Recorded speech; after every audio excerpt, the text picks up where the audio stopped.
person had Pluto square another person's Venus, the Pluto person is always the Pluto person, and Venus is always the Venus person. Dynamics between two people. But if you change that and make Pluto square Venus in a composite, then either one can be Pluto Venus depending on circumstance. Do you see that critical difference? So, before we do any of that, we must understand the individual signature in each chart, i.e., where is a person coming from in their own individual reality, not only in a general sense, their overall psychology, but their specific,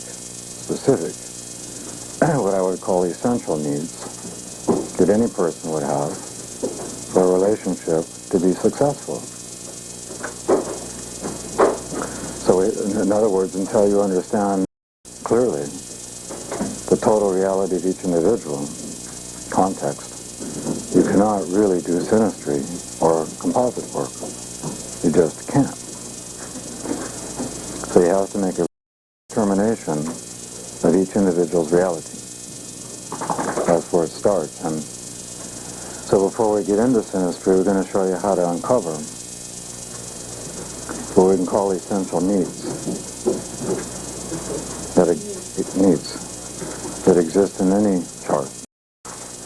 So when we start that analysis is the relationship between the 2nd, 12th, and 7th.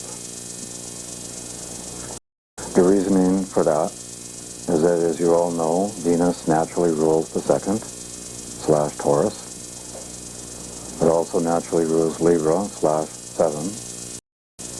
And of course, Neptune is the higher octave Venus, therefore the 12th house.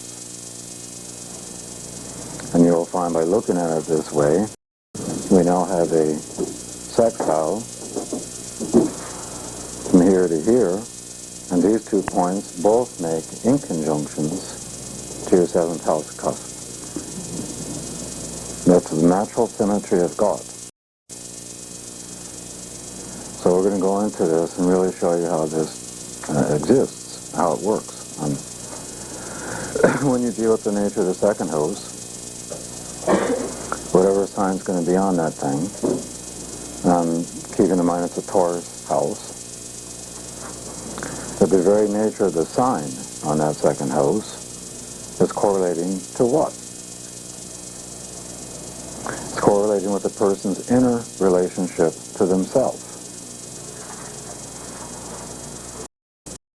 It correlates with the existing value associations that the person will be born with. It correlates with the phenomena and necessity of self-reliance,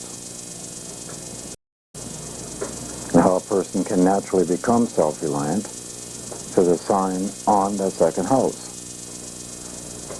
and the location of its planetary ruler, and sign, and the aspects that that ruler makes. Now that part of itself is because, remember, values correlate with meaning. What is constituting meaning for any of us? So what you're looking at the 2nd house signature is intrinsic meaning. What holds intrinsic meaning for the individual? Because it's already held meaning for the individual prior to the current life. This also relates, if you look at it at a sexual level, because remember Taurus, 2nd house, inner side of Venus, all correlate with the instinct within the species to reproduce itself, therefore sexual instinct. So in vernacular, you could say the words, this is where a person is coming from sexually, where they're already at from birth.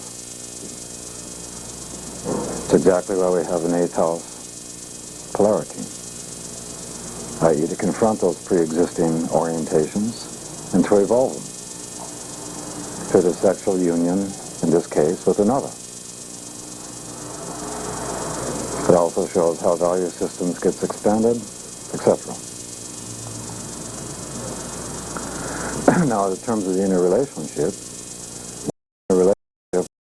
E simultaneously connects or correlates, creates one's personal vibration or magnetism. Whatever the nature is of your personal vibration and magnetism of itself is a determinant, the cause of what you attract. We all attract what we need, even if we don't know we need it. Venus. So, where you're in a relationship is, we attract it. And so what you are then demonstrating, point of view, i.e. essential needs, core needs. For the next simple example, if you had an individual with Sagittarius on the second, would you say that perhaps that individual values are defined by truth at all costs? And that it actually is constituting their own inner relationship with themselves by way of self-reflection. Feel about themselves, how they experience themselves. Correlate or need that they would have another. You see what I'm getting at? Let's say in the case of somebody who is in a more advanced level of evolution, Sagittarius there, and the whole issue of cosmology, meaning how this is creating meaning for themselves in a cosmological context. If that's the actual reality of the person, would that not then be seen as an essential need that must be met in their partner? Do you see what I'm getting at? So that's how, and you want to back it up with the location of the planetary ruler, house sign aspects. This will give you detail. If you also then connect that to the inner side of Venus, because whatever sign and house your Venus is in, inner side to it, not just an external side. So once you can, what the inner side of Venus is in any sign that Venus is in, think in terms of its polarity. That'll be the inner side of Venus in whatever sign it may be in. And then you get to the house and you make it to the opposite house. Then you have a total picture from the point of view of the inner side of Venus, house sign that it's in, of the inner relationship, which you now connect on your second house cusp, the location of planetary ruler. And then you back it up even further. Where is in fact the sign Taurus located? What house is it on? Here again you see yet more information about their inner relationship, core values, etc., sexual and like.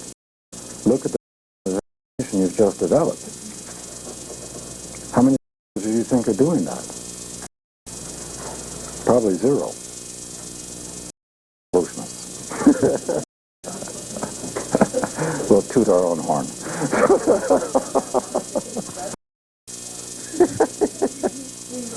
Inner side of the Venus, how where the Venus is, the Venus, where you find the Venus, the inner side.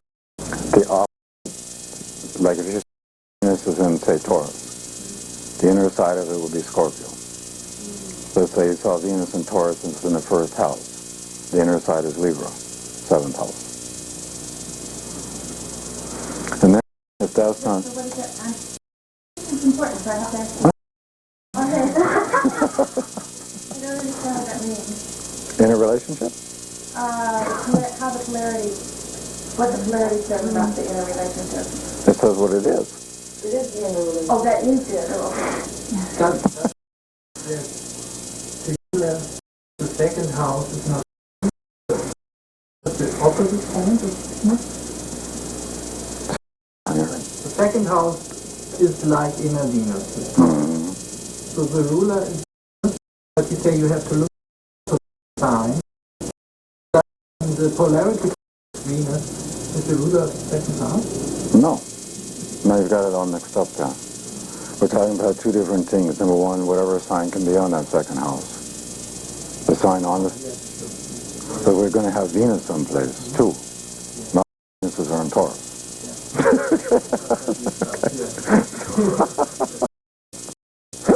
So, wherever it may be, house sign. And whatever the sign or house is in, is the opposite sign, and also the opposite from the point of view itself. That constitutes... Okay. I asked the wrong question. Also.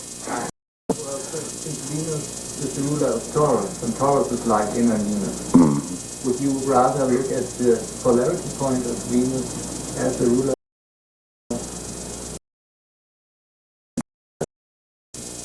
Because Venus rules Libra and Taurus, as you know. Well, I understand that, but I asked this question because Taurus is more like the inner side, and Libra like the outer side. I'm totally confused. No, I'm sorry. Just stay with you'll be fine. You were just talking about different levels. Yeah, exactly. That's what different level. Different dimensions. And see, if you was not enough information, if you want to really go for it, then Add another one. that's called the South Node of Venus. The South Venus. Oh, dear. That's how it was before. You look at that South Moon too? Sure. Skip steps with Any? Venus. Yeah, sure. Oh, wow.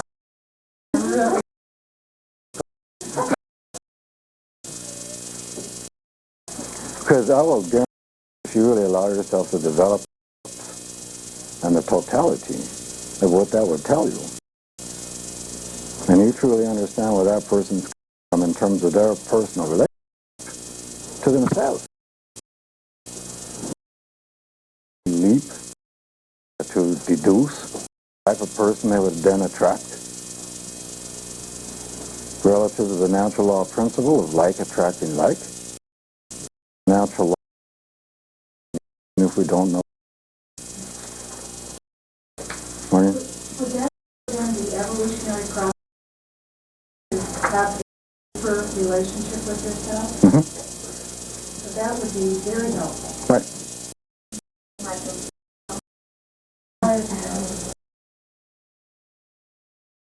So far. Yeah. So there's information there, admittedly, but that's the nature of life. Time. Simple. So we just take the steps. And you'll see how it perfectly flows together. There won't be any wild cards. The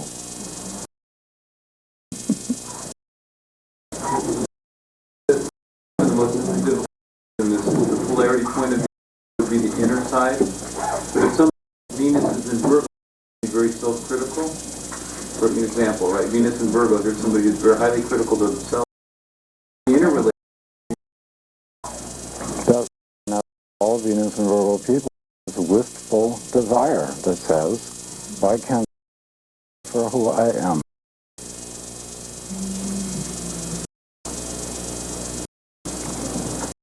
They're into themselves, just in a very self-critical way. That concept of it.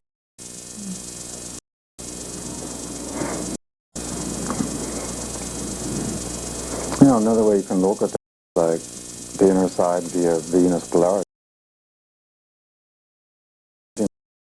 How would you all that conscious? It's like semi-conscious. It's like a subconscious state. Because the sign itself of Venus is correlated to both phenomena. Think time. I'm still totally mixed up by the polarity to Venus. So the polarity that still has to be integrated complete. Polarity to Pluto is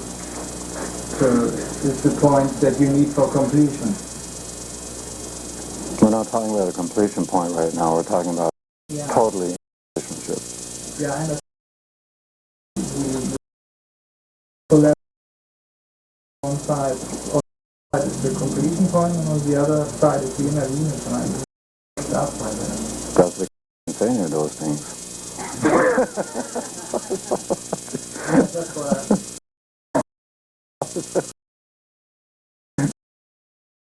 It's just if we just deal with Venus of itself, the polarity to it, is simply its opposite sign, whatever that may be.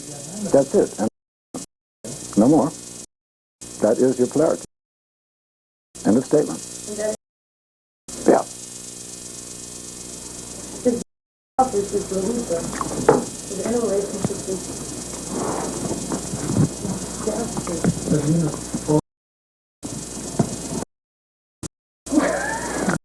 Sign that Venus is in, whatever your Venus is in, you're describing two things at once because of its nature, inner and outer. Right. But the actual inner nature of it, by way of its polarity, is strictly inner.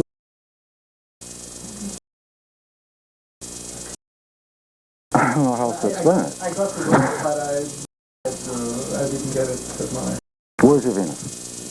India. India. You're in India.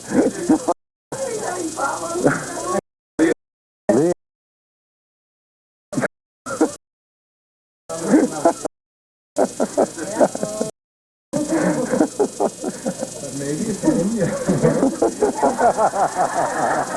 That's right, yeah.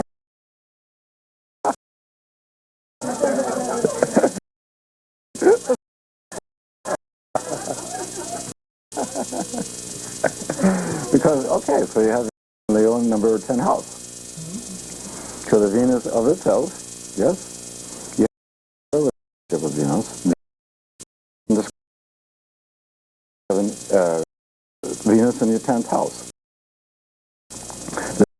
Describing your inner relationship relative to we attract what we need.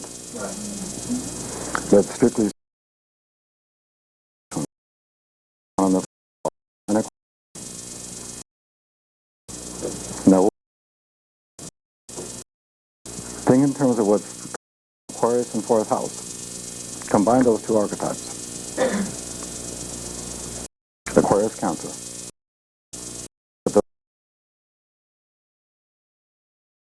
Your deepest inner. That I say that get disconnected to my feelings. Country origin to the desire to be of service to humanity and to try to see yourself as a citizen versus a Deutsch person. See it? Got it.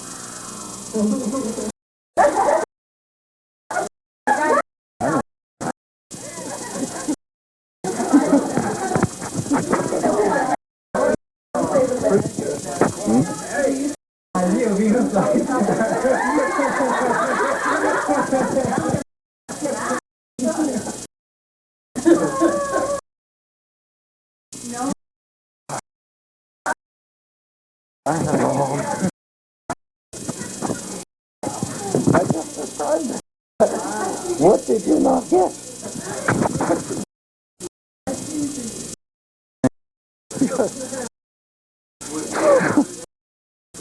Leo in the 10th is not still acknowledged by the family in the first place?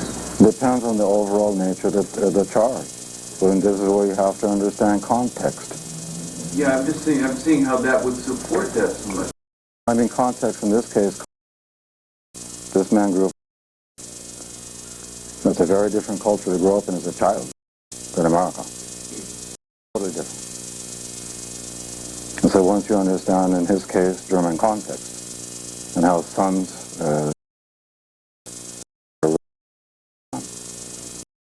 how it fits in this case. And the very nature of his earlier environment would have enforced the fourth house polarity, even as a child. Leading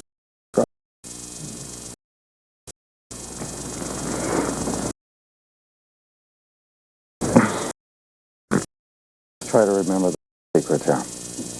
I'll tell you, no astrologer on this planet does it this way. None. And that's why astrologers relationship analysis. They just fail.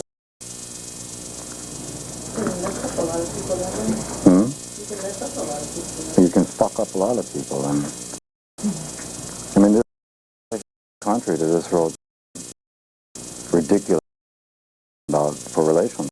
You just punch in the data and somehow it's supposed to tell you about your relationship. Here you go back to the illusion of static reality. One size fits all. And he sent me because he wanted me to write a positive review of, obviously thrilled by it. And so I gave him the data of myself and Martina, and we come back with this, 16-page report. It had nothing to do with us. One word. I wrote him back and I said, it doesn't work. I said, here's our reality, here's what you've described. You can see there are two different universes. And he pissed off at me. He said, well, then there's something wrong with you, not my... Okay, fine. Go for it.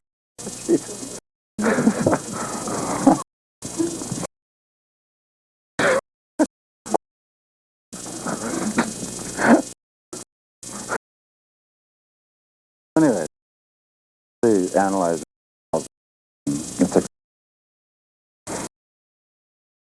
it's in this case.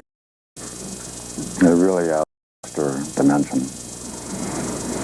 So then you also want to, of course, examine the nature of your house, externalize as well.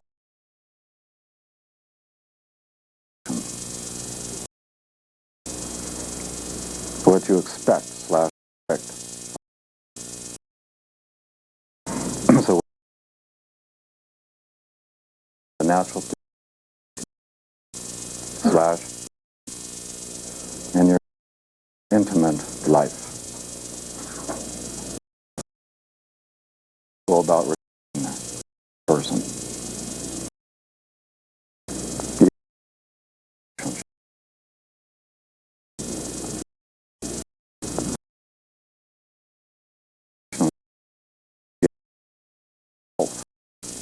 Manner of doing so.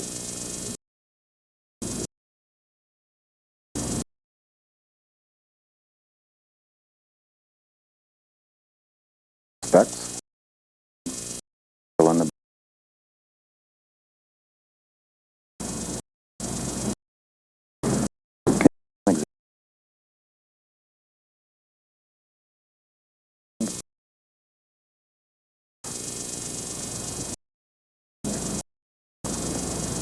I also noticed here with respect to paradise. What is expected?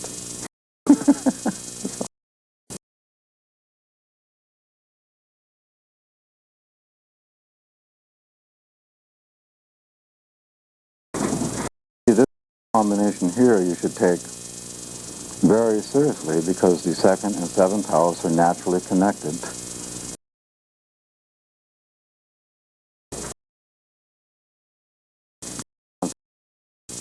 Side of the world. Most people, because of current cultural conditioning, people, one way or another, really code and then state.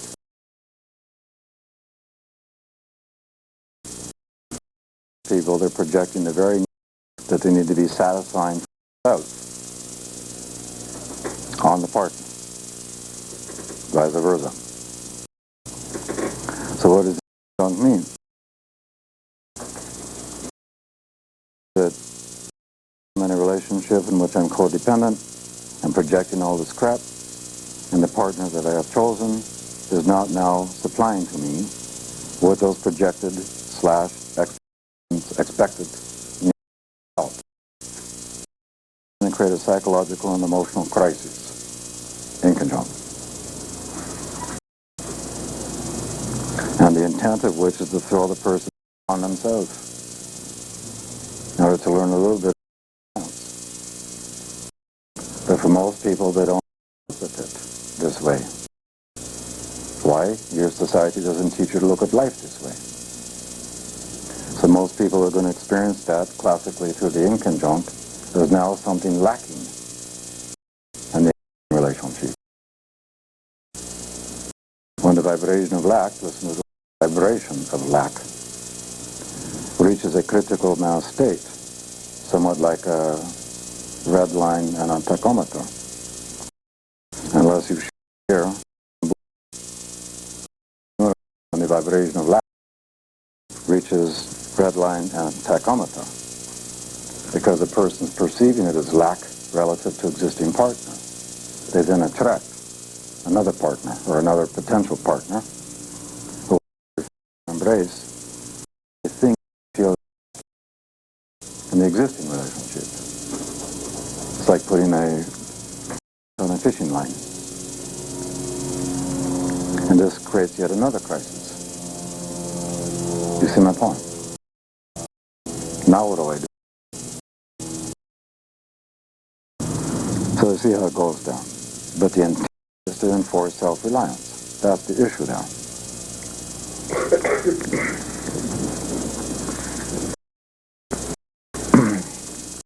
At worst, when this is by way of this natural inconjunction, leads to two people, let's say, they decide to sustain the relationship at all costs, and then it creates a scenario where people emotionally and psychologically from one another.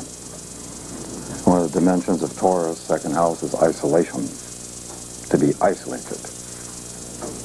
So in that scenario, two people end up mutually isolated from one another, into the emotions. It's not a very happy state of affairs.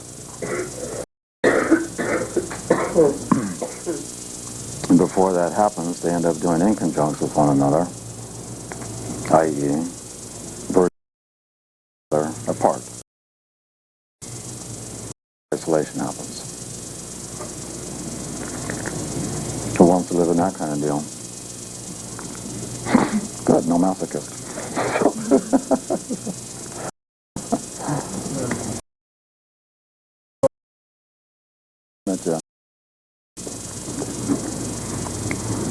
So when you now drag in, put in the 12th house, higher octave Venus,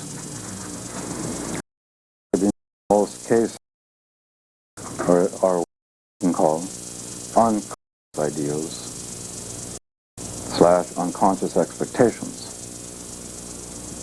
which are through the inconjunct via the 7th, projected, may be unconscious for most, into the relationship. And when those aren't met, it creates a classic psychological experience that many people experience in a relationship called disillusionment.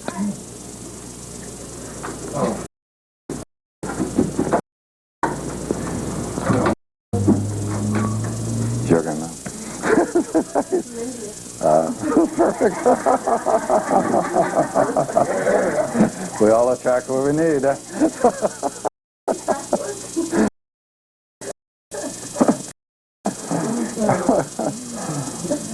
I mean, how do not experience disillusionment in a relationship? How many times? Depends on the sign. So, what the ultimate teaching is, of course, the natural relationship between 2 and 12, sextile. Clearly the teaching for all of us is to become inwardly married to God first.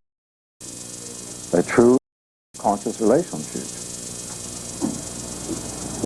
becomes your ultimate. What did you find, Jürgen? What did you find?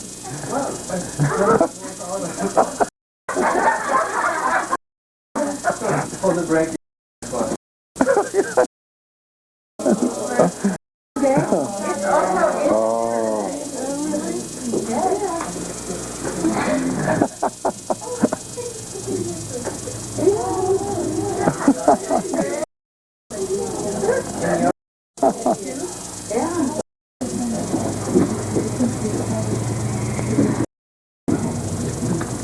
So the point there is that once you form this ultimate relationship, then you've created a shift in your consciousness because of that ultimate relationship. That is your ultimate meaning now. And thus your approach and orientation to physical relationships, earth, you evolve into an attitude that would basically say, if I'm in a relationship, fine, and if I'm not, I'm fine. You see the point there? And once you've also changed in a vibration, and that. So guess what you can now attract? I'm not talking about people lip service. I'm talking about people who make that inner relationship fully conscious. Not just something to believe in. Belief is not enough at this level. It's just not.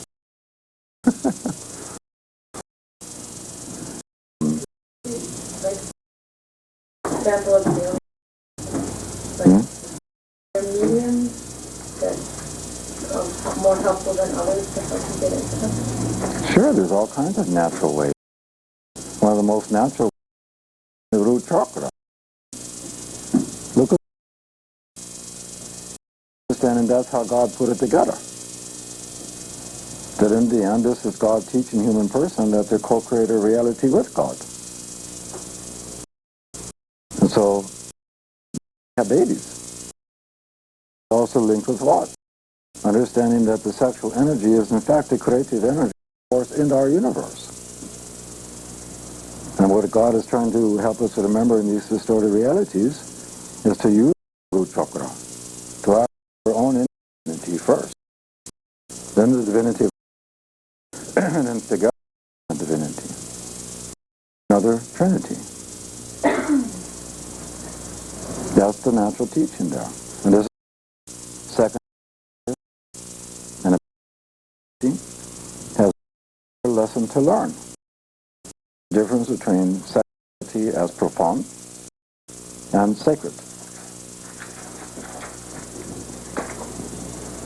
Yes, no? So, then describe whatever sign is on your 12th house.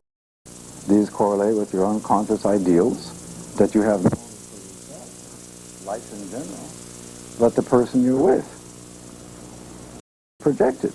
Let's say you have one 12th house, which would be an unconscious / ideal that you would want in your equality. Simple equality. Where the roles in giving and the receiving are co-equal, in which the genders are naturally exchanged. Natural.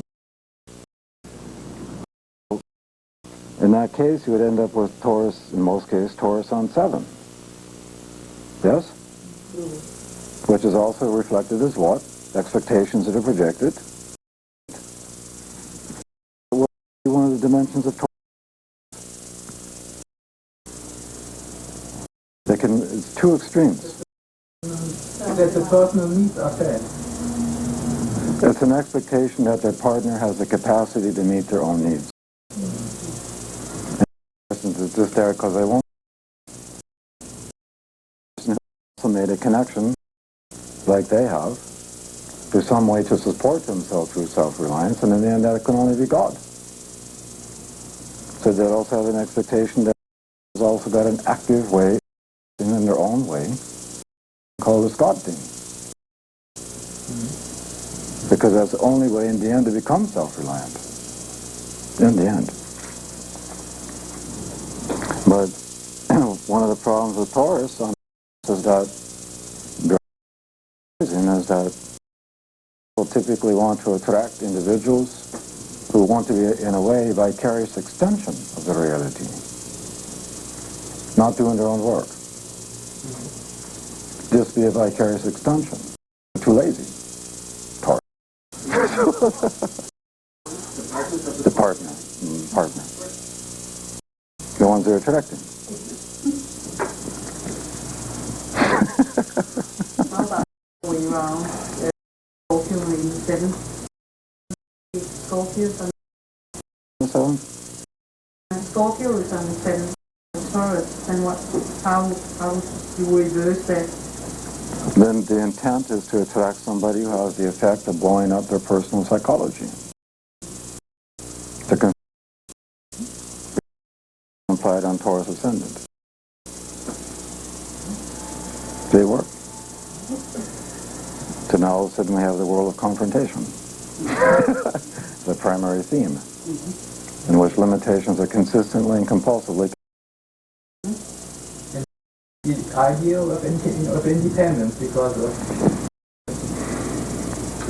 how it's called Aries at the peak of the 12th house. Exactly. Good.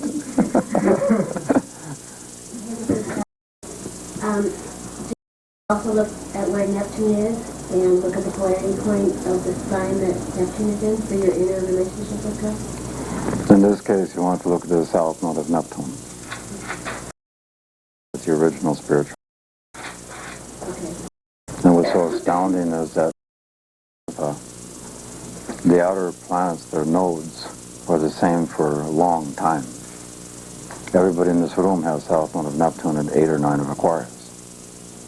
Look what our common spiritual rule goes all the way back to the matriarchy, which is all being activated now through Uranian transit, Neptune transit.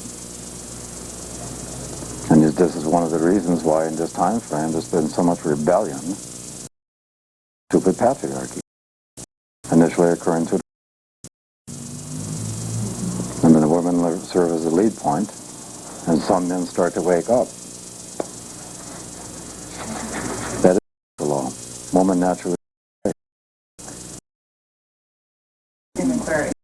Hmm? What was that? Uranus is activating, and with Neptune, he's moving toward a more spiritualized state. With our, like, because all of our south node is in Neptune, Aquarius, and because it's in Aquarius now, would that be like pushing us toward being in a more spiritual state? Not necessarily spiritual, but the word you'd want to use is into more of living. Okay.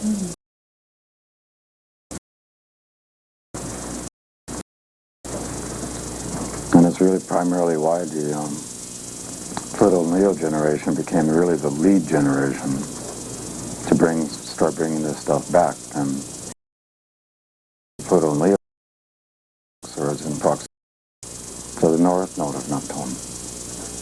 See? That's your timing. And that's why it all began to explode in the late 60s. And that generation was in their late rebellion anyway. That's why it exploded then. Pretty sure, Garrett, so the sign that Neptune is, the Neptune is in how you relate to God, not the opposite. Like in Venus, you were looking at of what you're in is your inner relationship. Not doing that with Neptune at all. Just the sign that Neptune is in is how you relate to God. Right. That's so inner, right? Mm-hmm. That's so inner. Yeah, it's so interesting. Up by the find it Neptune. This also will correlate with something from the past, which is being brought to the present. For example, many people that have Neptune and Libra, many people, and this was the actual generation that brought back all this Roman mythology and all this stuff. And that's because Neptune or Libra in past life directly correlates in the Western world with original Rome and Greece.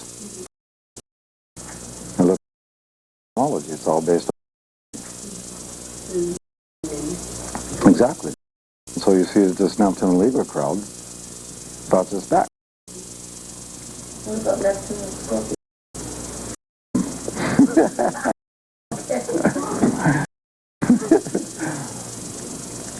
What about it? I'm pretty shy, so...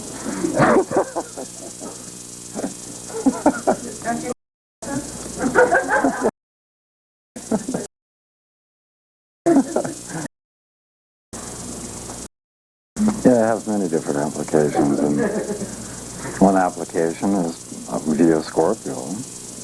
There are certain cultures in the past that were highly utilized, using sexuality again as a tool to contact divinity. Magical type cultures. An example of that would apply to the original Tibet.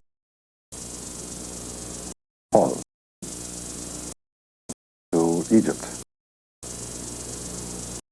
One. But it can also correlate with very dark times on this planet, in which cataclysmic events have occurred, in which survivals of people were on the line. Correlate with frames in which small groupings of people have tried to enslave major groupings of people. There are times throughout history like this. And this is where you have to start knowing history.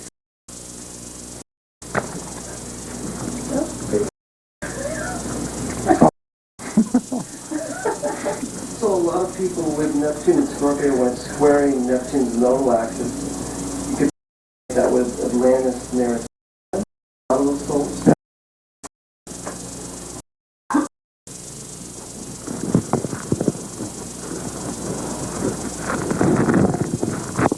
So is this stuff making sense to you?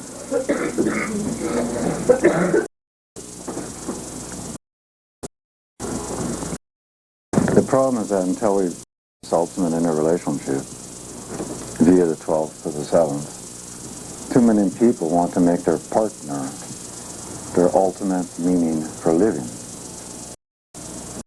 And there's one partner.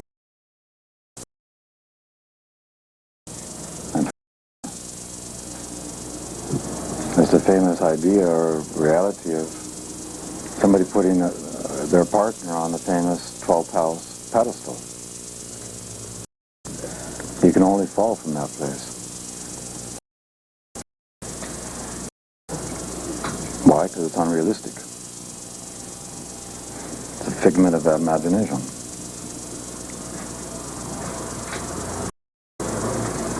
And now the dangers of the 12th house, projecting into your relationship. God wants you to do.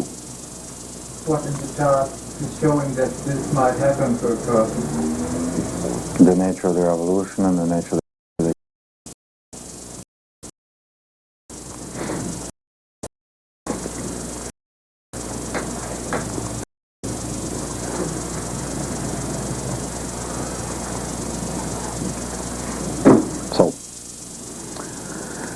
So we want to make a detailed analysis of all these things.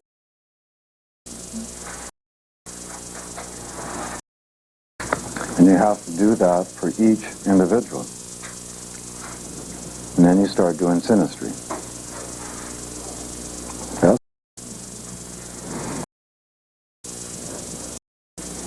Until you have this analyzed correctly.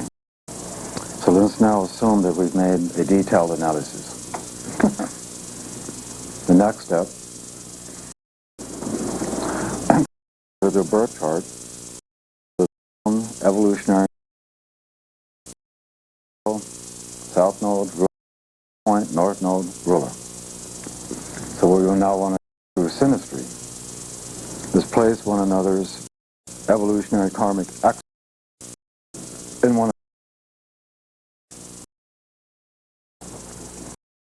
fundamental foundation of the dynamics that exist between these two people as people.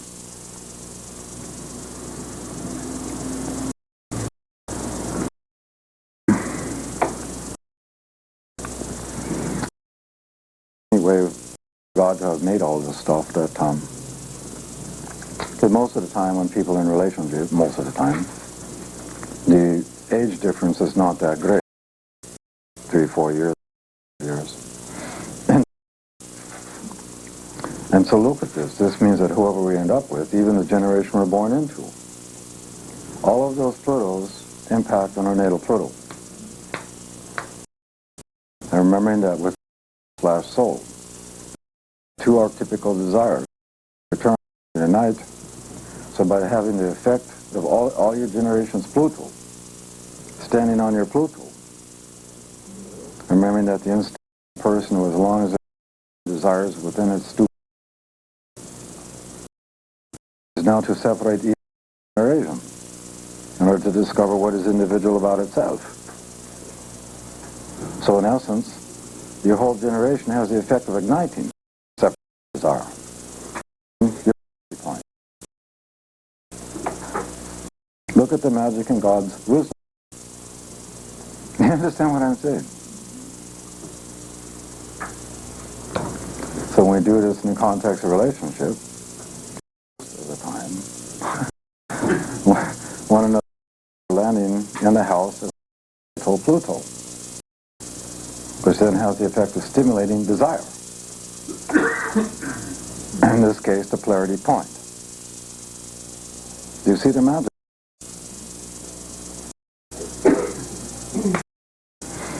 Now,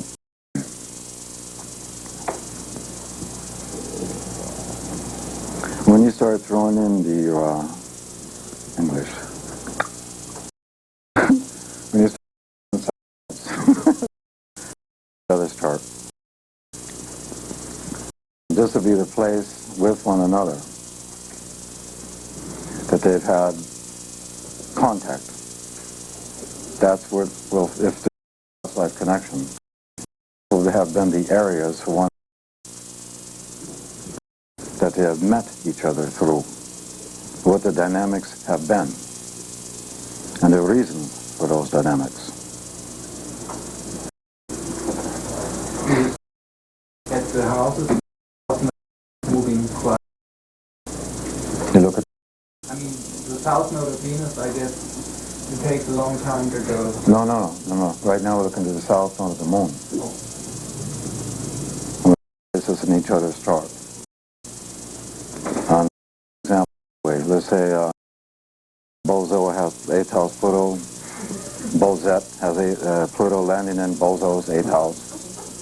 And hello. And using Bozo as her baseline.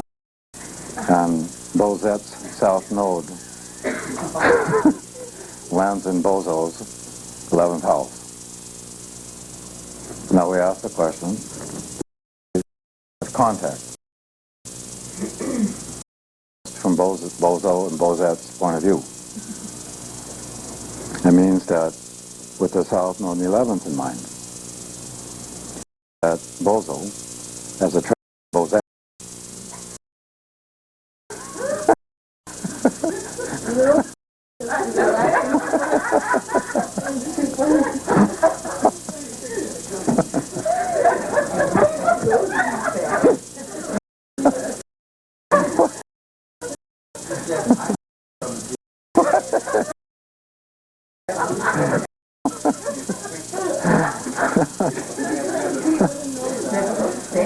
Repeat.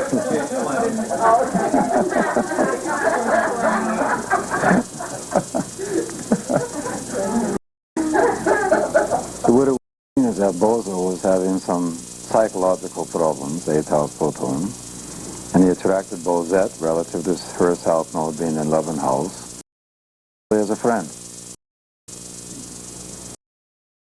Bozet's job would be to Bozo objectify the psychological dynamics through friendship, because the pressure of intimacy is not there. 8th house Pluto. And there would have been a natural in friendship. And what Bozo is finding out is that once he takes the pressure of intimacy out of a situation, to Bozet, someone objectively. Bozet would bring meaningful feedback, objective feedback. He would feel understood. Now we're relating it to the commonality of the 8th house Pluto. Remember, he's got a natal 8th house. Through sinister Pluto's landing there.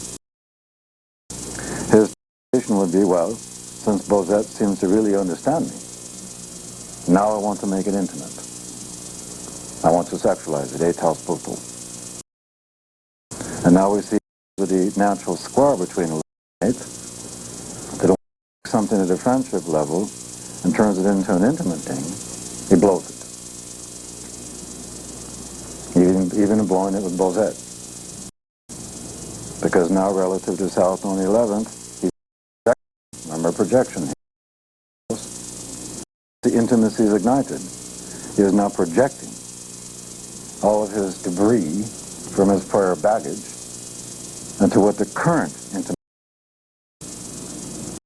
that Bozet could be.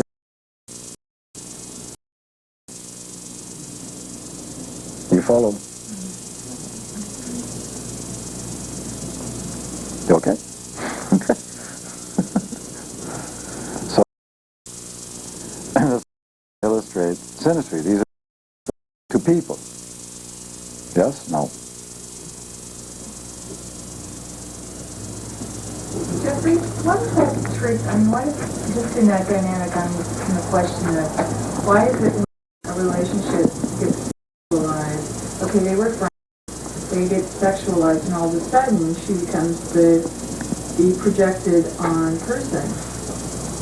Why is this? Why? Is it just because it's such a, it triggers up such deep unconscious things? Yeah, right. And it doesn't matter if that's for if the one who's being projected on, the challenge is there to see that it's not actually, strictly speaking, personal. Mm-hmm. It could be anybody. And the current lightning rod, projection. Mm-hmm. And what that would, in this particular scenario, the way that would typically play out once it became intimate relative to 8th house, relative to resolved damage from so that Scorpio sort of in English psychology is now making the partner who's being projected on prove their love. Prove it.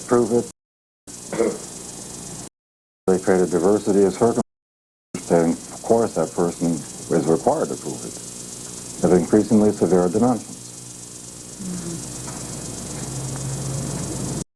And so they create yet another divorce.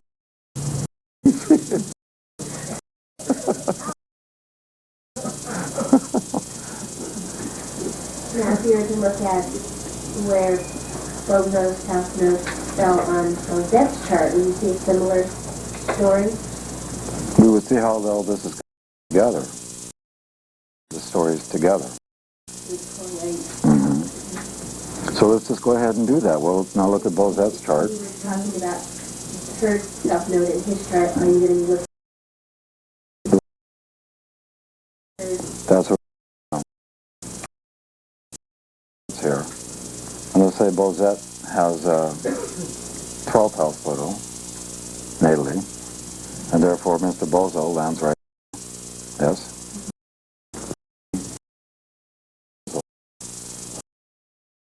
And her 6th.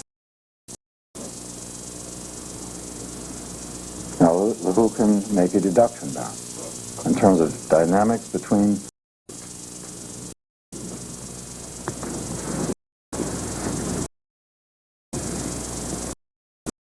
her as a victim, and so he wanted to come in and help her? the opposite? Yeah, that's what I'm saying, but she feels like she needs to help him. He's the one that's been victimized, and he brings victimization to her. But now you see the theme of peace that has brought them together, became the basis of the friendship. See how it's starting to come together? Why that way? Why not like David? Because we've already made those psychologically damaged. Oh, I see. And his 6th node is 12, it's laying in her. But so how does the victim manifest though? Like if he does, if that's an S&M, or is it she? Well, this would be more, it could be, but this would be more in the area from both of you, once the intimacy is of now making her the current for all the problems. Wouldn't she feel like she And was... now created massive crisis for her, coming out of her 12th house book.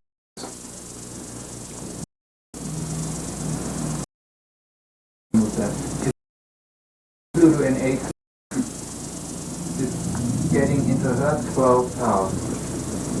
Doesn't that mean that he is affecting her in matter, in things? And this texts were developed, he would then Pluto, perception, her 12th house Pluto, as savior, as a savior to his problems. That's why there's no context.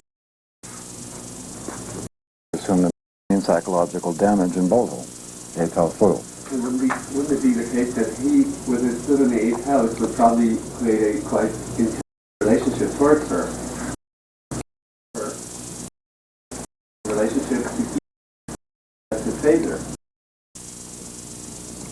Because then you have the compulsion of creating crises out of thin air.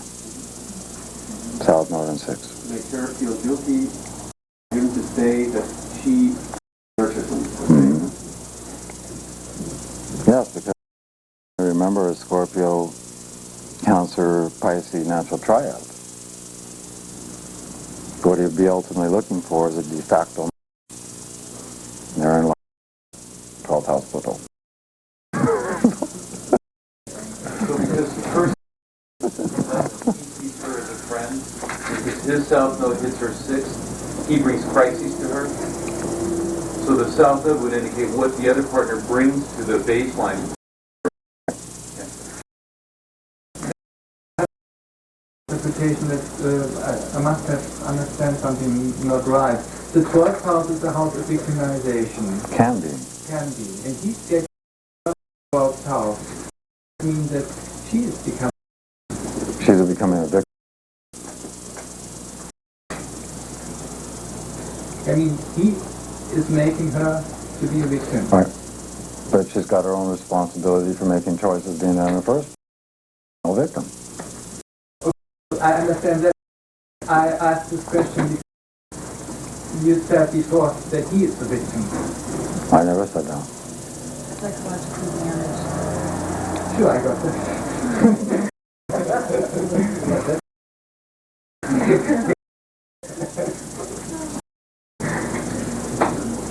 Now you're getting the feeling for what I'm trying to describe.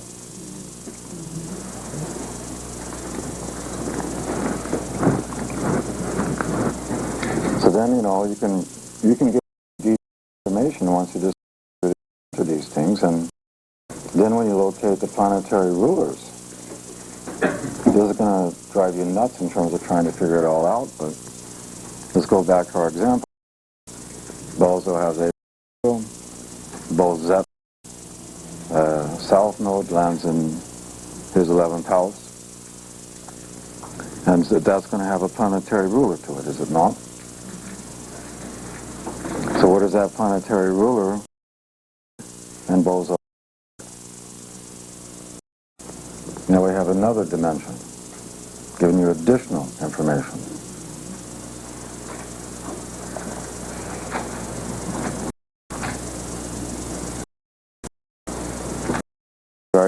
We're going to have North be landing in Bozo's 5th house. And of course, that's showing you the evolutionary direction. Evolutionary direction for these no? Yes. Which is done because what she had to be essentially trying to teach the asshole person.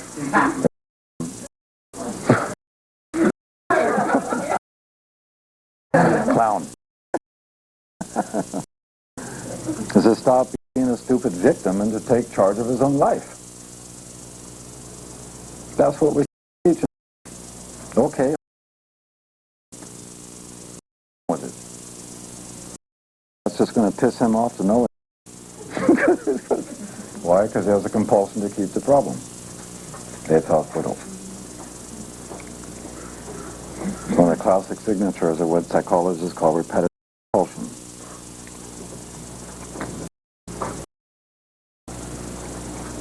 That's when the puppy likes having its nose rubbed in it.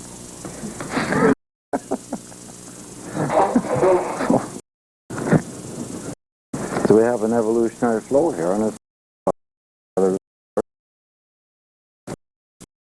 in each other's charts, which is backed up by the location of the planetary rulers. It's actually quite cool. The analyzing can seem used to it. It's like when you get used to anything, it becomes easy.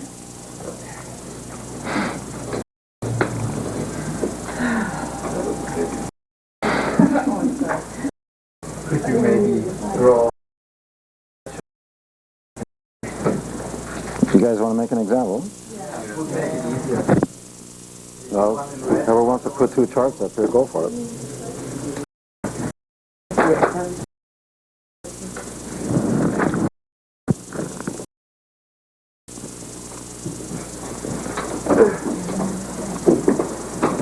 But do you want to put everything or just a couple things? Oh, wait a minute now. Let me figure this out. That would be too complicated. Let me make something simple.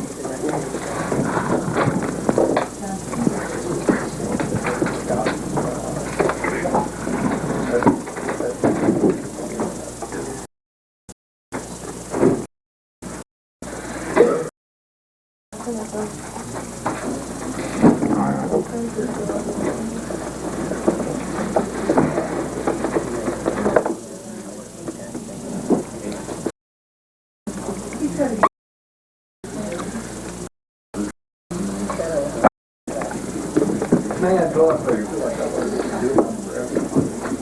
Can you draw two?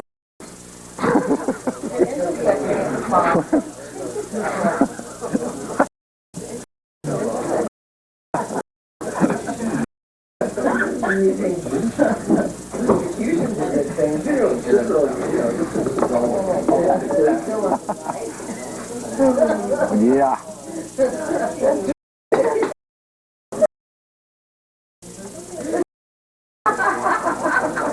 Finding the pony and the mule full of horses. I guess the charts reflect the evolution. Mine.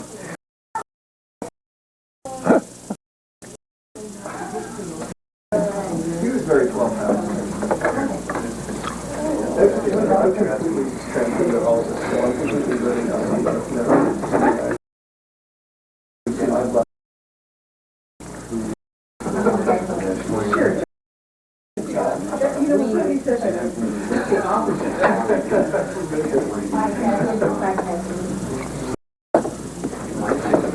Bozet.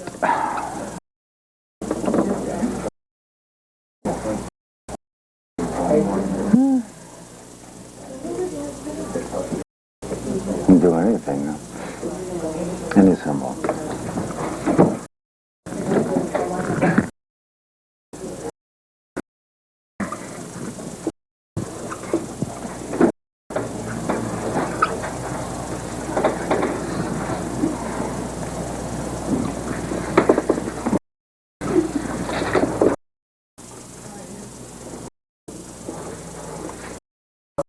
Pluto doesn't. We got all the symbols down.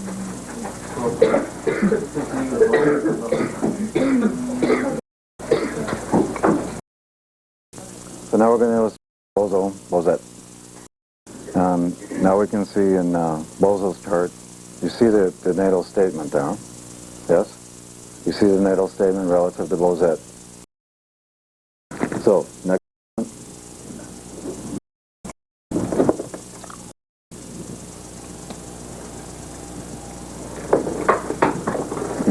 be now Bozo's gig. We're going to start all over. I'm going to do it again.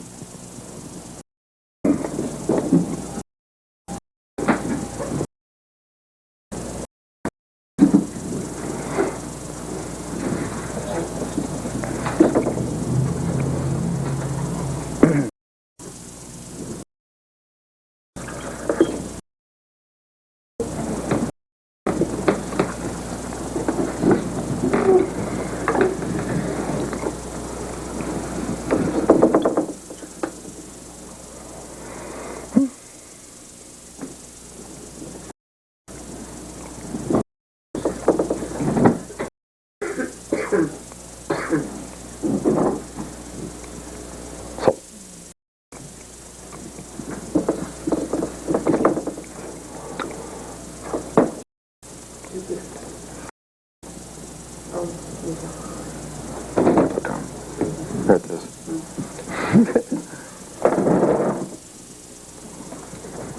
Okay. I want to start with, because you should try to look at this thing all at once. If you look at it, you can see the whole story at once. Who sees that whole story?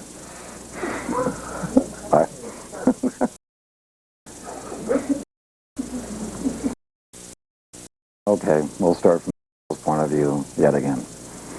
So here we see Mr. Bozo with 8th house, Pluto, relative to the South Node in Gemini and number 6. Mercury is number 4. What statements do you make right there, by the way? What would you see there? In terms of past life background, Bozo. He feels a essential lack in his ability to communicate his feelings.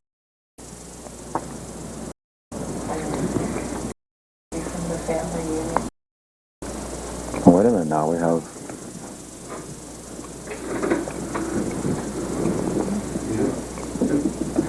I don't think that's going to be the problem.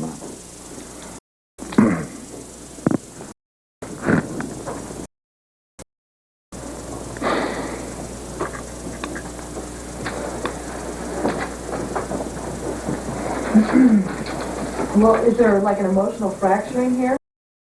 Is there? Sensing from the South Node in first of all, and from the ruler being now in the 4th,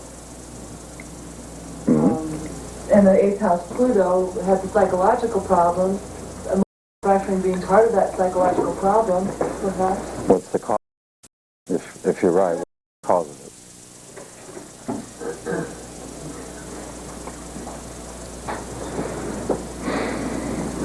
For someone who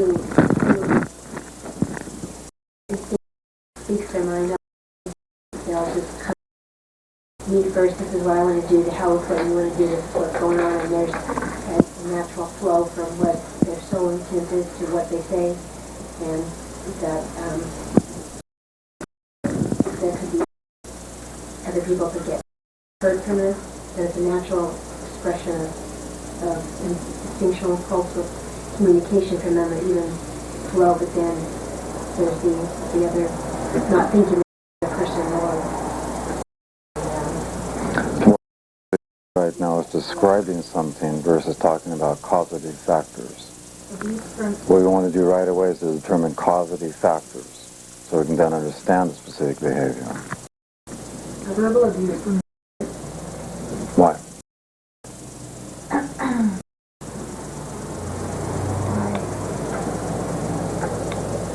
Could it be reprimanding for when they do this instinct of nature, that the mother reprimands them not to follow their instinct? Varies in them. That would be the issue. About the mother focusing on what's lacking. Yes. And therefore a pick-apart mother. Never good enough. Got up all the faults, the imperfections.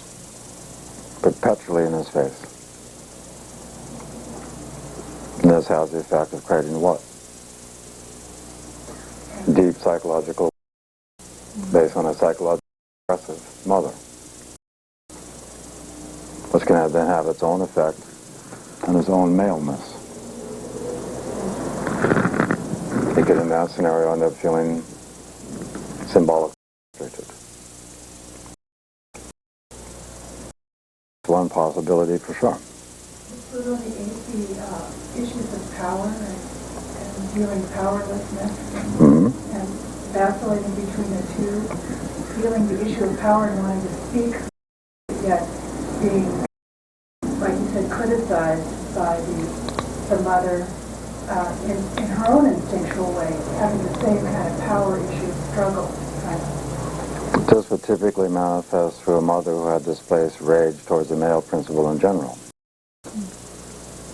And then by birthing a boy who would be an 8th house Pluto, she would perceive 8th house as having power, natural power from the soul. This automatically triggers anger, relative causative factor of being picked apart, to humiliate, to be made inferior. And it would be an unending dialogue. Unending. Like a machine gun. I mean, this soul would feel literally overrun. So if that's going to be the original imprint,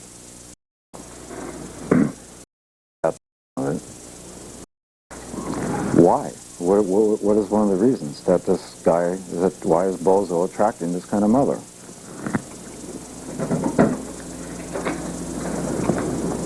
Learn self-reliance. Yes. To learn how to validate himself. Yes. And also how to heal himself through objectifying why he needed to create it in the first place. The psychology of objectification. But the problem is that obviously when we were children, and that kind of content is occurring, almost no child would have the capacity as a child to understand, oh, yes, I'm creating this because I'm reliant. Not going to happen. So what? They don't have the edge creator. So this is how we're going to understand this natural inconjunct between these guys. See? And what that's going to lead to is the fractured emotions out of childhood. The emotions that the child could not solve as child. They get displaced. As long as they remain in a displaced state unresolved. And of course, most like Bozo, taking out some other woman to now serve as a replacement or de facto mother figure for the one that created the damage in the first place, i.e. now looking for a woman and he together. That's the function of a displaced emotion. And here comes Bozet.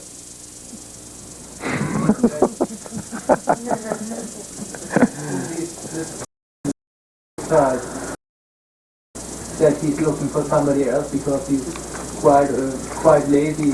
There you go. Exactly. Exactly. Right. To make his own effort. Because it's going to be much easier for him to want to maintain victimization. And the whole question, why is this happening to me? Yeah. That's victimization. These good aspects are really the drag for him. And so look what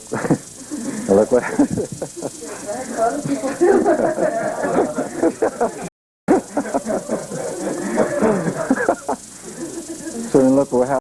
Put Bozet's. All of a sudden Venus lands where? See? Where is that?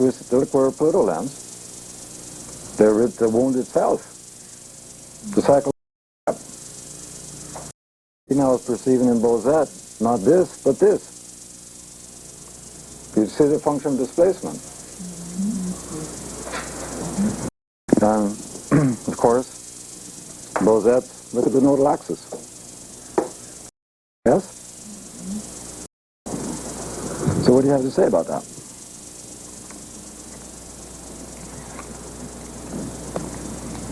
What would be a prior manifestation in his... Yes?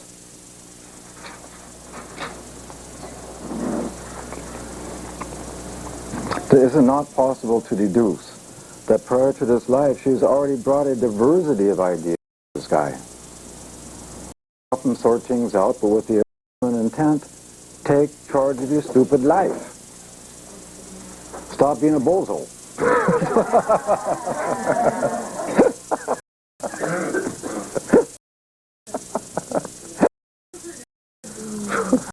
In Gemini? Yes. And it's on his Jupiter? The south node. No, but I mean, her north node is where they're going, right? Right. So, I mean, it appears like she could assist him, that she could be an assistant in that way for him. That's how he's perceived her. Right. And look at the south node here. Is it not? This is Taurus, yes? You already see the prior message. He has an ongoing to become self-reliant. Her south node in Taurus, she's already learned to do this. Meaning, he's perceiving in her somebody who's totally, simply self-contained. So he's attracting. And he's attracted to this thing because it's a reflection of his own lesson. You see the magnetism now. He's lazy. That's the other side of Taurus. Exactly. Like, I hope that overworks. With her North Node on his Jupiter, does he also think she's going to give his life meaning? Exactly.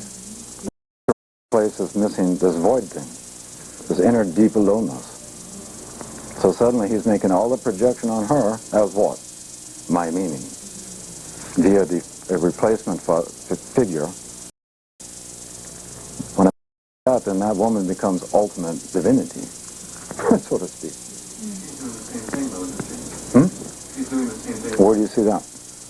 Well, I've already jumped over to her chart. That with the Pluto in the 12th house, experiencing disappointment, trying to understand who she really is. Then the south node in Taurus in the 9th, with the ruler Venus in the 8th, looking to find ultimate meaning in a partner, 8th house.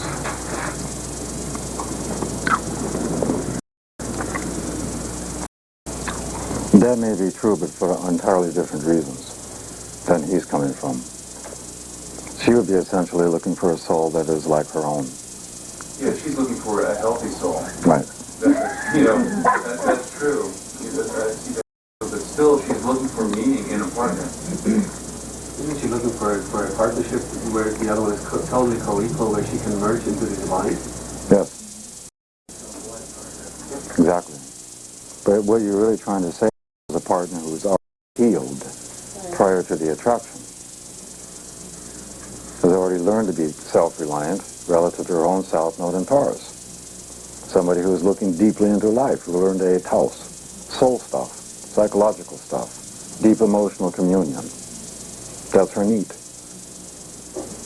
And based on that, it creates a susceptibility to bozo types.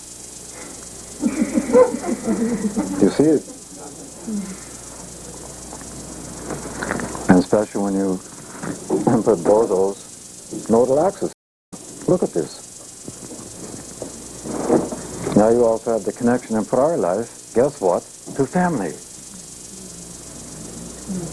Do you see now in this life to make a parent? Based on prevailing context, they've already shared biological families before. Siblings, or is that, are they siblings? They were in the Gemini Sagittarius siblings. What are siblings? Brother, sister. Do you see how this is starting to come together? I'm just a little confused. You said siblings. I understand why. She's in my sense, but in his chart, it's her south node. Which could be children. Could be mother's chart. Was it that? Yeah, I'm confused. Like, which chart do you look at? Oh, I see. Yeah, that's a little confusing. Well, because because of the axis itself, strictly in the fourth tent, Oh, I see. and it's in Gemini Sag. Okay. In any case, you're starting to get the idea here, yeah? Lily, I would like you to back it up with your examples. Because that's really what you guys need to do with Uli today, is just work with lots of examples like that. Because you will see, via synastry, there's a natural... It's like the stories will always go together. One supports the other and what you see and vice versa, just like we found out. That's why we're calling them bozo and bozette. Are you sure that's the real reason? What? I said, are you sure that's the real reason you're calling them bozo and bozette? I have no idea.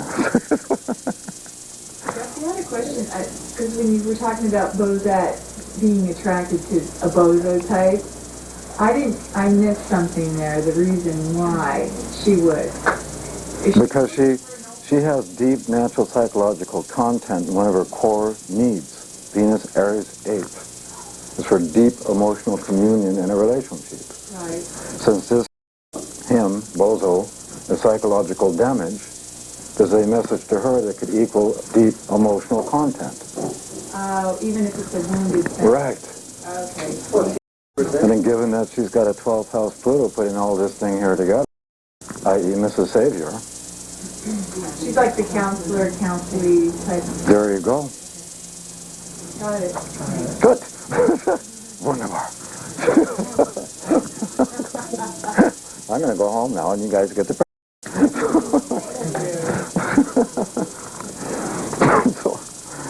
Would you make examples of the aspects? Yeah, but we didn't do actually examples of every phase. We did not. So, it's just like, are there any questions about last quarter phase or balsamic phase? If not, we just move on. A question. In the comic stage, you were saying that there could be a sense of sorrow, but then there could also be a sense of humor and the absurdity of life. Yeah. The reason why one or the other, could there be both simultaneously? No. So why is it so the other? Okay. Because of what the intent of that cycle and what is coming with it? The very reason for that is that in our kind of culture and society, where we've been taught / conditioned that everything that causes our personal happiness is dependent on what happens outside. The balsamic phase itself is a very inside phase, i.e. inner universe, very comparable with Pisces / 12th house / Neptune as an archetype, as an energy. So take just the example, if someone has an emphasis in the 6th house, yeah? Its polarity is the 12th house. So if someone lives its daily routine, 6th house, without having any inner meaning towards a polarity, i.e. an inner universe, a contact to the inner divine, yeah? Then the 6th house will be perceived as a deep existential lack, void. Yeah? That void leads to crises. And at a certain point, hopefully these crises will be solved by embracing its polarity, 12th house, to make a conscious feel. I mean, it has to be central. It's not something in the mind. Virgo sometimes thinks, because it's Mercury ruled, but it's a Piscean 12th house, inner universe, Neptunian kind of thing. Okay? So in the balsamic phase itself, if a person, either because of evolutionary state or because of conditioning patterns of the Western Christian patriarchal culture / society, feels this balsamic thing, but has no ability / idea, embracing an inner divine / cosmological / universal point of view.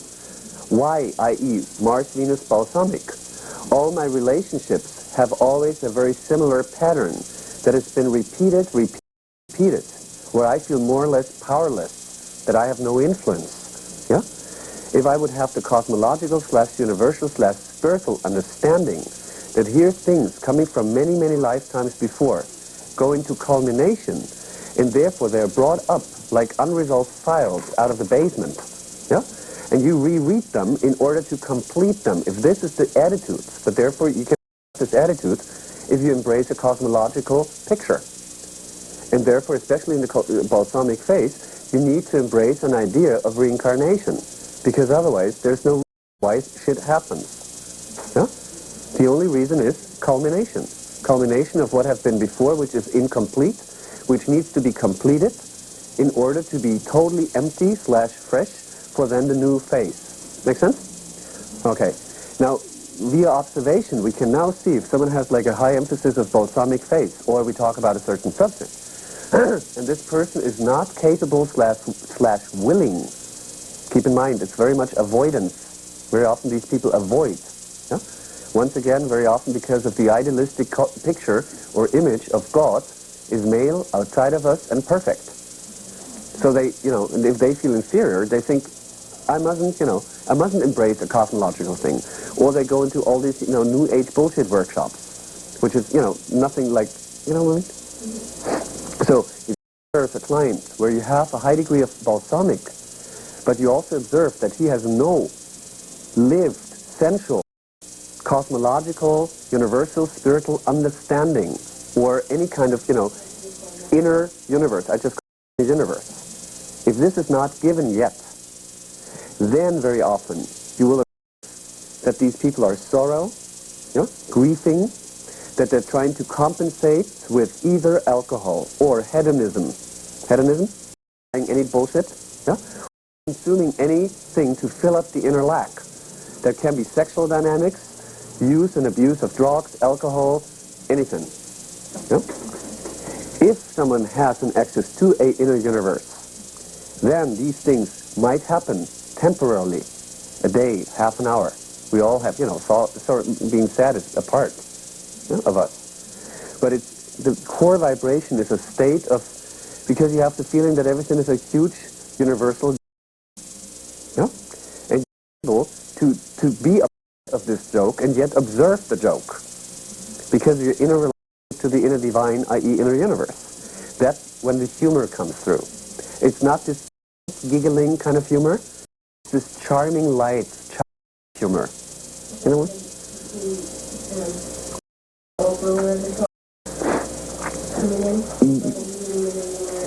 Well, I would more say it's the very funny side of Neptune, because it's a very simple humor.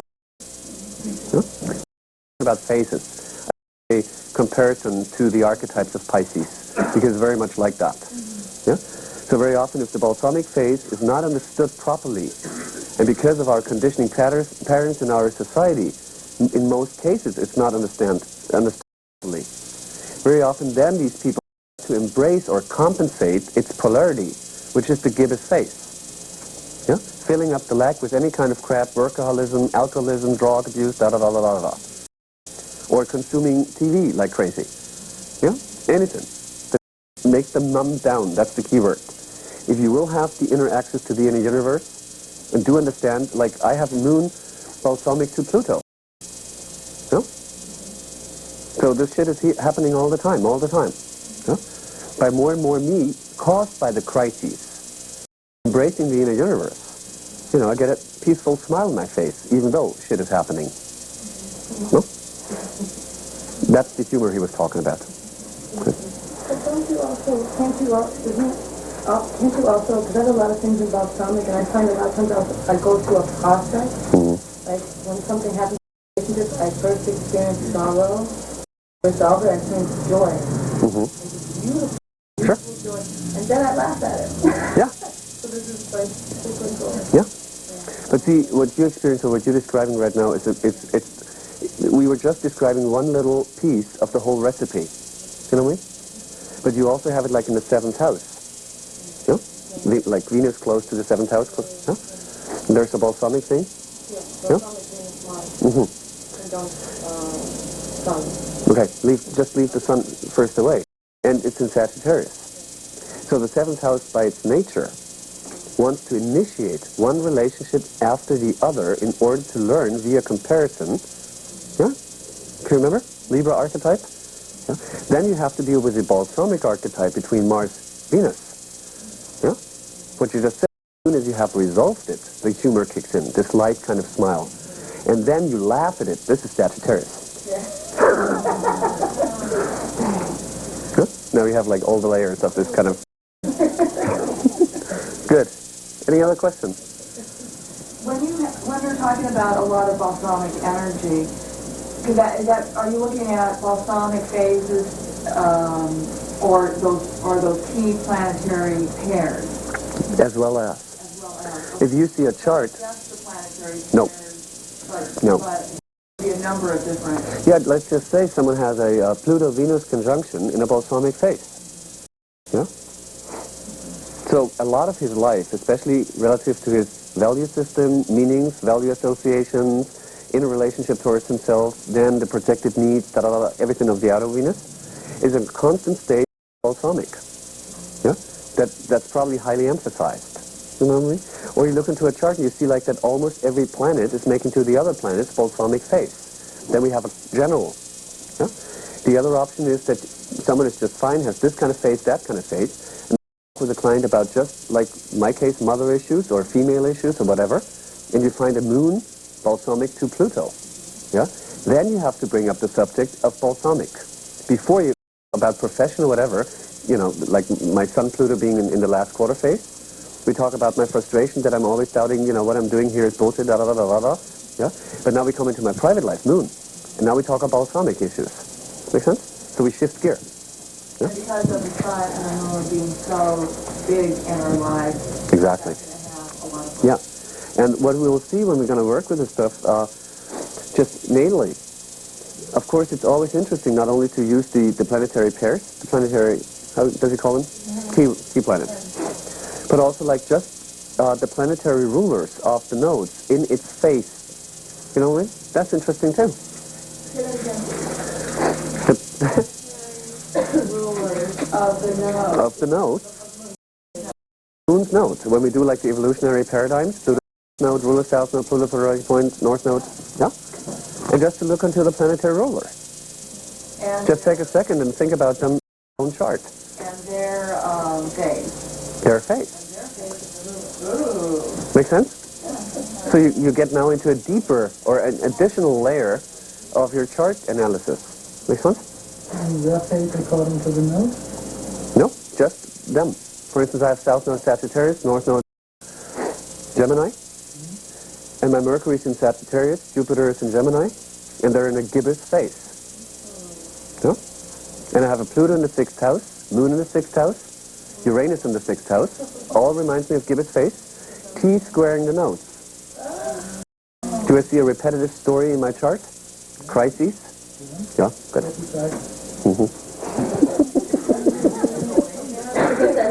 Did you get that point? Yeah?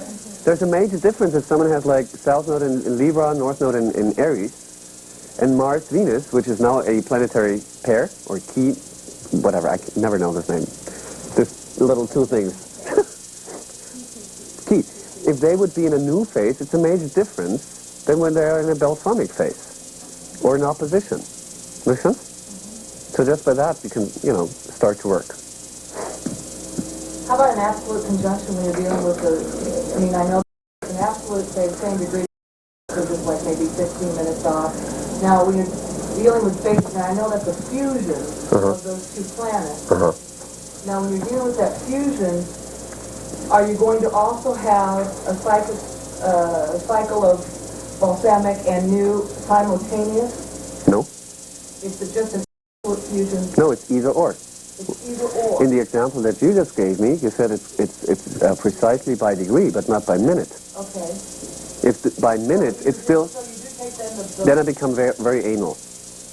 Right. You know, if it's like by minute still balsamic, it's balsamic. Okay. But it's already like, you know, in the absolute culmination. Okay. No? Make sense? Along those same lines, when we're looking at the degree in the minutes and to see, okay, what phases it's going into, and I understand this is 10 degree order, when we're looking at the particular are they called, windows or keys, you know, gates. Yeah. Is there an, or, does that be right on the gate, or is there an, or, is there a 1 degree right on, direct? No. Okay. I do it like visually. This is an evolutionary gate. I'm coming from the new phase to the present phase. On the planet right here. One step on the gate. I'm still in new phase. But my movement goes into the stretch, goes to the gate, into the present. Now I'm right on it. Now I'm already in the new one, in the present one. You know what I mean? All are in terms of gates. But It's just where it's yeah, progression. but if I stand like here, I already feel there will be a shift. That's what, energetically is for. So when we're looking at the same thing here, it's like, okay, here's 51 sextile and 60 is the sextile. Yeah. In here, I mean, say maybe you're at 55. I mean, that's just somewhere along that continuum. Yeah, That's what you're saying. once again, within these 8 primary phases, which every primary phase starts with either a conjunction, conjunction new phase, 45, 90, 135, 180, 270, 300, whatever. Yeah? These are major aspects that are stressful aspects because they also trigger out a change from one phase to the other phase. The aspects that you were pointing out, Nanette, now are aspects within a phase, like a septile, like a sextile, like quintile. Yeah? They're not major transitional evolutionary gates. They are like little kind of quality raisins on the cake when you're already in a piece of cake. You know what I mean? It's different. It's Jeffrey describes in the book. If you do have planets making conjunction, semi square, square opposition, then it shows that these two planets being in that certain aspect are in this life in a major evolutionary change. Yeah? It's what he calls it a primary life. Yeah? Because it has like an emphasized priority. If you do have a sextile, a quintile, something, an aspect within a phase, then it's aside from a major change. It's a part of evolution. So when we are within 10 degrees of those gates, that is what you mentioned, The big change. the big change. From outside to inside. Okay. From So yang to then yin. the smaller One. one, Yeah. that is just another, It's a part of It's a part of experiencing the inherent energy of any given phase that this aspect lands in, and within that, there's a certain quality within it. Yeah? so that when we want to look to see what that quality, to understand that quality, we just see where we are on that continuum. It doesn't really matter. Right on right at 60 degrees, but it's what, 5 degrees. It shows that you already passed the 60 degrees, Yeah. and that you're targeting towards the quintile. Yeah? So showing us where we've been and where we're going within that quality. Yeah. And I wouldn't say that every aspect here shall be dealt with 10 degrees north. Should not. Should not. But the major ones, yes. Mary. Pluto and Mars show the primary life. Yeah. Not. No. If you compare, or if you look into the Mars-Pluto phase, then you see what relative to the soul's desire structure, how the soul, in which kind of life it is dealing with that desire structure. You know? It's like what he always says, like buying a new pair of shoes. Yeah? If you buy them, it's usually uncomfortable. Yeah? Then you get used to them, da-da-da-da-da. That's very much like about the desires, Pluto, how they're brought into the individual life via conscious, or via the subjective desires, Mars. Yeah? If you have a Mars-Pluto new phase, then this is probably the first life that you're dealing with this desire structure. Yeah? It takes like 8 primary phases or 8 primary incarnations to deal with one desired structure of the soul. But within these 8 primary development stages, you can have lifetimes in between where you just, experience the sextile kind of thing. Yeah? But as soon as the Earth make an aspect to Pluto, which is either conjunction, sessi-square, square, semi-square, opposition, then it's one of the primary lives in evolution, relative to the soul desire seen by Pluto, house sign aspects. Yes? Any other questions?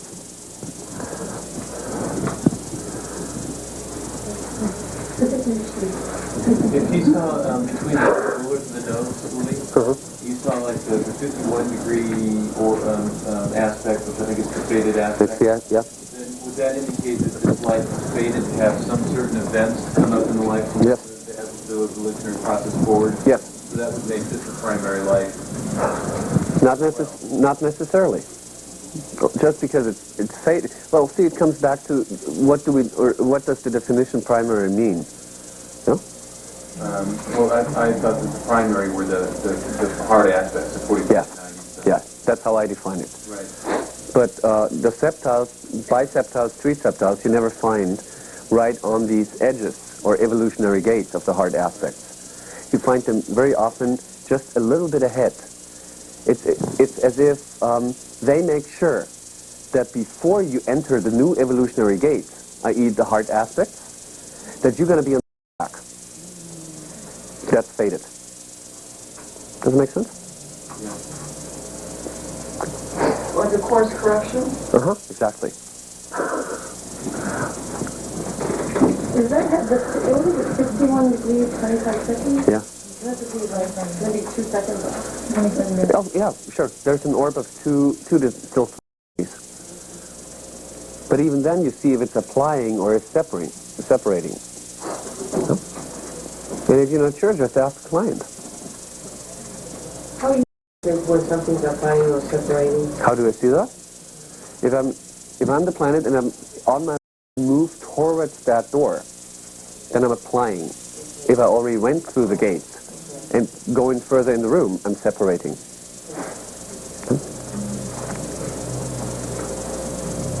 Good. So we're clear in phases? Yeah? No? Yeah, the keywords for the crescent again, I think that's kind of like the Form. Yes. the one-way street and the opposite of the discriminating. It's the need in the evolution relative to its evolutionary impulse, 0 degrees. After the experience of, or experiencing the new phase, that you now, energy goes back to the center for you to individually form and formulate and define what this original impulse is about you. In the crescent phase, you start to, I always compare it with little boy running around outside landscape, picking flowers. No? That's new phase. Pick a flower here, pick a flower there.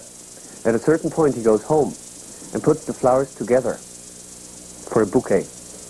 Yeah? That's the crescent phase. When bouquet is done, form done, personal form, the next stress comes. The first quarter phase, that he wants to give it as a gift to someone. But there's the fear that they might not like it. Or they might like it.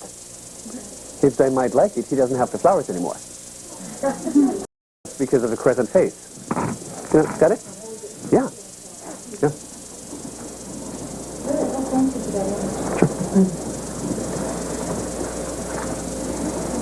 When Jeff was talking about the key pairs, when he got to Jupiter and Saturn, I think he just talked about it in like collective terms. Yeah.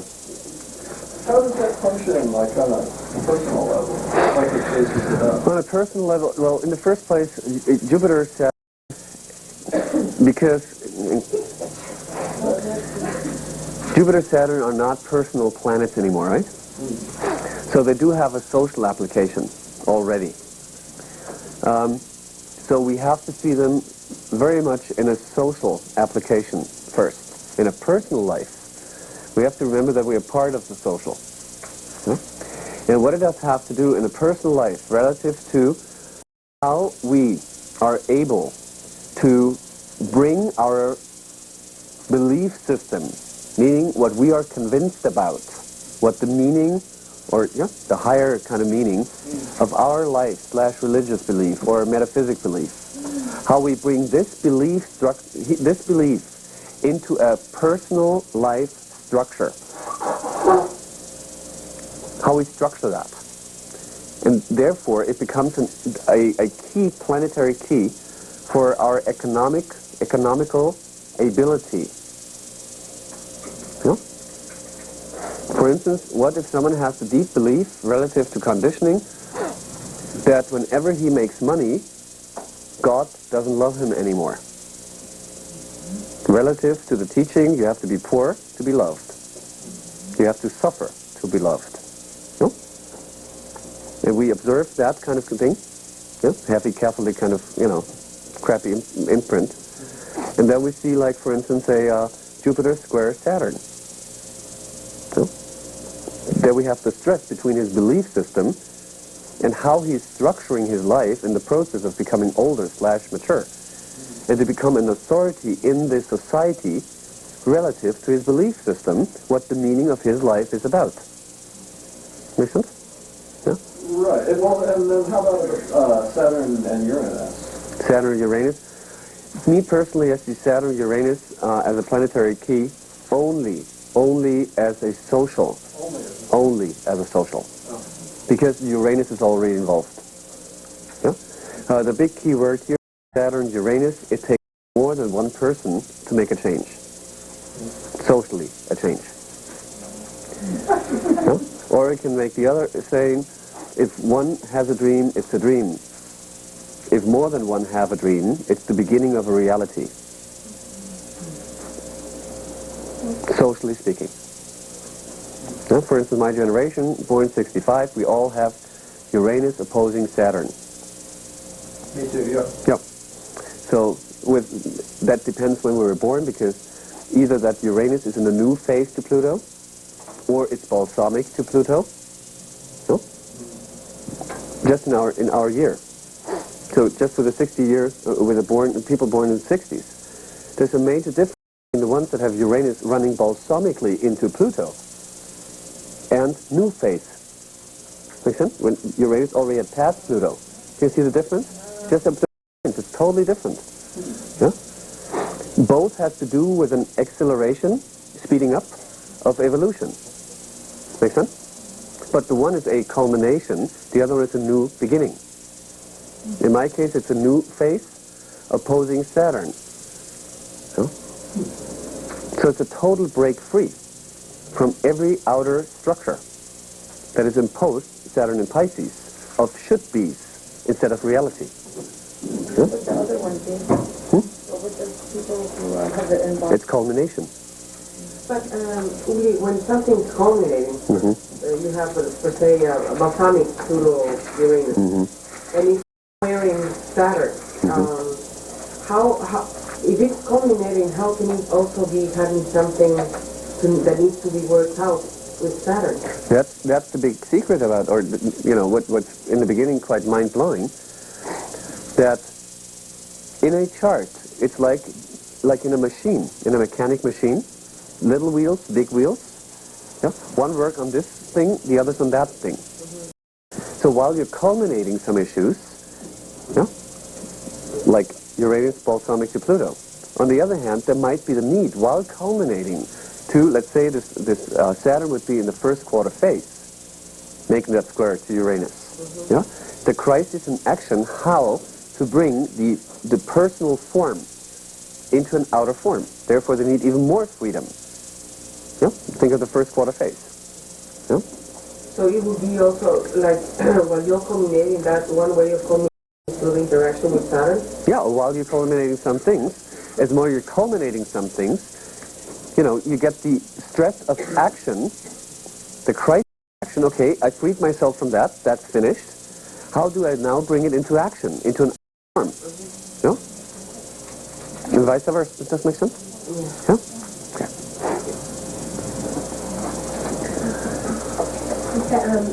Jupiter aspect. Somebody had something once, the conjunction of Jupiter, Saturn is a sign of a great teacher that happens every so many years. Could be. Something about combining the authority with the wisdom. Yeah. Keep in mind, we do have 70% in the consensus, roughly like 20-25% in the individuated, and, you know, a couple of the others in the spiritual. So, and Jupiter, Saturn, they meet every 20 years. Every 20 years. We call that the great conjunction. No? And usually on a global issue, when they meet, we do have a change in the economical structure of the diverse countries. New kind of, you know, economical or philosophical beliefs come now onto the countries to then make a structure out of that. Yeah? Or a religious change. Yeah, trade change, those kind of things. Yeah? Pardon me? Well, right now we have like roughly about 200 wars going on this planet right now. 200 what? 200 wars going on this planet. Wars. Like a boiling pot of water. Yeah. So, you know. But like the last time when Jupiter and Saturn met, shortly after, the Islamic Revolution kicked in. Huh? And here in this country, Reagan was elected. Where did they meet last time? Where? Where else did they meet? Was it Libra? I think it was Libra. Now they're going to meet in next year in May. Do you have some thoughts on that? Well, if we look at it, well, this is not evolutionary astrology, just very briefly. If you calculate the chart for the moment where we think it's precise, and you just put it on over the globe, and look at it where it hits a midheaven or ascendant of a capital city. This is no ill pill stuff. Then you find that this Jupiter-Saturn conjunction, when it happens, in the moment when it happens, will be in the midheaven of Washington, D.C. So it's interesting to see what's going to happen in the States in terms of economics, in terms of religious, survival issues, banking, monetary issues, global issues, da-da-da-da-da-da. Survival issues. Yeah, food issues. Oh. Anyway. Good. Any other questions? Just on the Saturn, Uranus pairing, is a 28-year cycle. Is that right? I wasn't sure exactly it's going pretty fast. 28-year cycle? I think it's, I'm not sure. 28-year cycle on every 48 years. 48. From 22 Yeah. to 24 years. what? So, what this Saturn-Uranus means is that, for instance, our generation, even though we're totally different individuals, we work collectively on the same change of paradigms of our society. Yeah? We rebel against, you know, routine kind of work.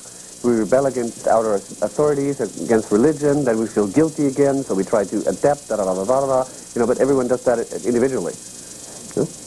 But it has to do with a generation issue. Good. I was in a UN in Washington, D.C. about 6 years ago. Barbara Shermer did a astrology and action type of thing where there were about 50 women, and we all divided up into our generation. Mm-hmm. And even went down to the sub-generation of like a Saturn, like Saturn Neptune. And the topic was relationships.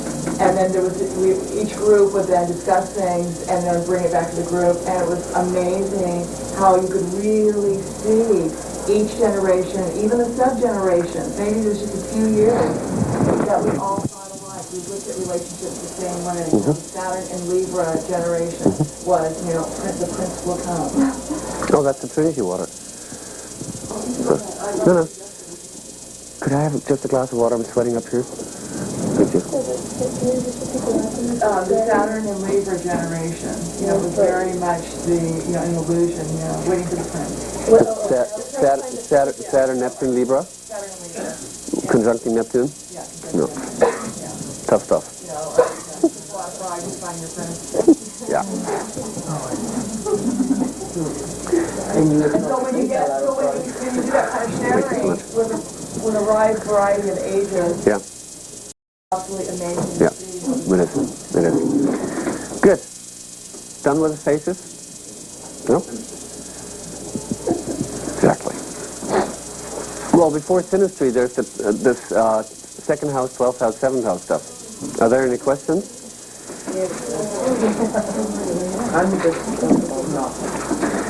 Because if you want to, we can put that aside for a moment, like until the next break, and we just back up with the other thing and make an example about that. Yeah, that would be good. Only if it's soon you. Otherwise, we go into that. Was that too fast? Yeah, Yeah, actually, it's probably a good idea to go through that. The 12th house, second That's all. an example. Because then, and then we start with that, and I asked Jeffrey to repeat that tomorrow a little slower, a little bit more like Virgo, step, step. Yeah? because I had to erase everything and then I look at anything I read and then I was totally lost. Yeah. I mean, we will go there this afternoon for sure. Yeah, to just give an idea, how back and forth. But see, what you have to keep in mind, there's this saying, if life is a school, then relationship is a university. You heard that? Yeah? So it very much, astrology is the art of observation of what, of an actual reality, what is happening in life. In relationship, especially in intimate relationship, is as complicated in astrology as in real life. Yeah? So it's a bit like, too much. Yeah? Whose Pluto is landing where? A good thing, seriously, a very good thing to do as a preparation is to start with this preparation of the 2nd house, 7th house, and 12th house. That's the best thing you can do, because automatically, just if you do a little Virgo, Gemini, Mercury step-by-step analysis, you get a step-by-step idea about what this person, or both of the couple, what their need structure is, what their projected needs are, 7th house, what their ultimate, very often unconscious needs are. So, by that, such incredible, intense zooming into the personality that even if you've done the synastry reading, the bells will ring when they make certain keywords. Yeah? Let's say like me having Saturn in the 12th Pisces, yeah? And I would sit there and say like, well, but I never feel safe in my relationship. Saturn, protection. No? I'm projecting my inner need of protection, ultimately, 12th house, into my relationship. That's an illusion that someone could take responsibility, Saturn, for my life. It can only be found in my 12th house, which is my 12th house. Got it? Udi, so could you go sort of through that 2nd, 7th, and 12th house with an example? Because that's what I'm planning to do. That's what I'm planning to do. in a synastry, you have any planets falling on the 12th or 7th? Doesn't matter. It's not about synastry. It's a preparation for synastry. Okay. This here is synastry. Yeah. If my planets, if I put them via the zodiac onto your chart, that's synastry. Yeah. But to understand what my needs are in terms of my inner relationship, outer relationship, divine relationship. Okay. 2nd house, 7th house, 12th house. So you do it just on a person? Just one person. Okay. And very often if people call me for a synastry reading, I hate that stuff, by the way. Now, I don't know where it comes from, but I really hate it. I very often, with my South Node in Sagittarius, try to convince the client that very often it's much more helpful to understand your own chart first, relative to your emotional dynamic coming from previous life, i.e. then early childhood imprint, inner relationship towards yourself, your idealism, what you try to project onto partners, da-da-da-da-da-da. Yeah? Your sexual needs. Yeah? It's shocking how many people don't know about their sexual needs. And sitting there in relationships for more than over 10 years and being totally fucking satisfied. Dissatisfied. Yeah? And you go there, as little astrologer and go like, do you know that you want to be touched down there? Really?